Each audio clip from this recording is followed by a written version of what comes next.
আমি long setup কেন তৈরি করেছি, আর এদিকে ছোট ছোট সেটআপ কেন তৈরি করেছি। প্রথমেই বলি যে গাছ যত বড় হবে তার শেকড়ও তত বড় হবে। যে গাছের যত শেকড় বাড়বে, বাড়ার জায়গা থাকবে, সে গাছ সাইজে তত বড় হবে। তো স্বাভাবিকভাবে এই সেটআপে যখন কোনো আমি গাছ একটা লাগাচ্ছি, তার শেকড়টা অনেক বড় হবে এবং গাছের সাইজও অনেকটা বেশি হবে। সেদিক থেকে আমি যদি এই সেটআপের কথা বলি, এখানে গাছ একটা টবে লাগানোর মতো সিচুয়েশন থাকবে। স্বাভাবিকভাবে গাছটার শেকড়ও ছোট হবে এবং গাছটাও সাইজে অনেকটা ছোট হবে। যদিও টবের থেকে এটা অনেক বড় সাইজ এবং এর মধ্যে অনেক মাটি রয়েছে, কিন্তু এই সেটআপে গাছটা বাড়বে কম, কিন্তু লং সেটআপের ক্ষেত্রে গাছটা অনেক বেশি বাড়বে। তো এরপর যেটা আসি, তাহলে আপনাদের মনে হতে পারে যে আমি ছোট সেটআপ কেন তৈরি করেছি।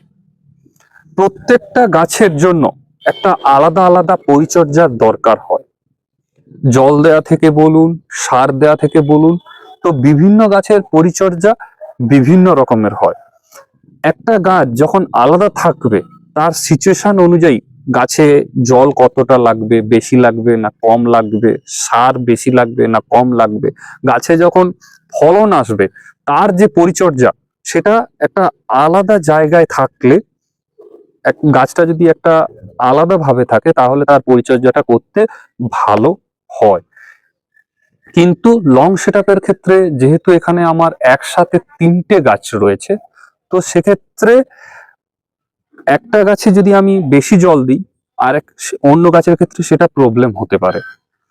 তো আবার দেখা যাবে কোনো গাছের ক্ষেত্রে খুব সারের দরকার, কিন্তু আরেকটা গাছের কোনো সারের দরকার নেই। তো সেক্ষেত্রে যখন একটা গাছে আমি সার দেব, সেটা অন্য গাছের জন্য প্রবলেম হতে পারে। তো এই অসুবিধাটা রয়েছে লং সেটআপের ক্ষেত্রে। ইউনিক পরিচর্যা প্রত্যেকটা গাছের জন্য করতে হলে ছোট সেটআপ সব থেকে ভালো। আর গাছ যে বাড়বে, গাছের বাড়ার জন্য লং সেটআপ ভালো।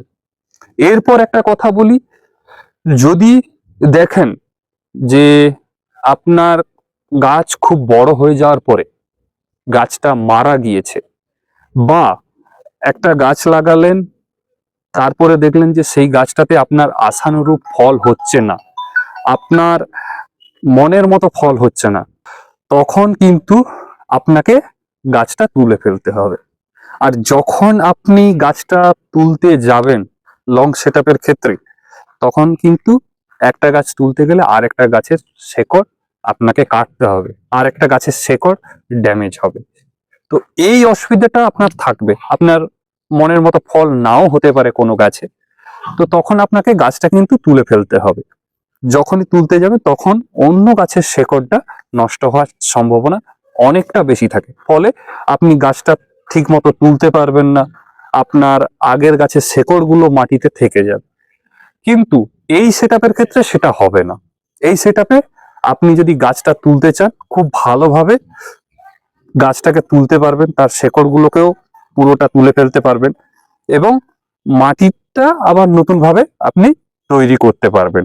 যখন মনে হবে যে গাছটা আপনার ঠিকঠাক নয়, আপনি গাছটাকে তুলে ফেললেন, শেকড়গুলোকে আলাদা করে আবার নতুন করে মাটি সেটাকে তৈরি করে নতুন গাছ আপনি বসাতে পারেন। আর এক্ষেত্রে যেহেতু আপনার একটা গাছের জন্য আর দুটো গাছ নষ্ট হওয়ার সম্ভাবনা বেশি থাকবে, তো সেক্ষেত্রে আপনি গাছটাকে তুলে ঠিক মতো তুলতে পারবেন না এই সেটআপে।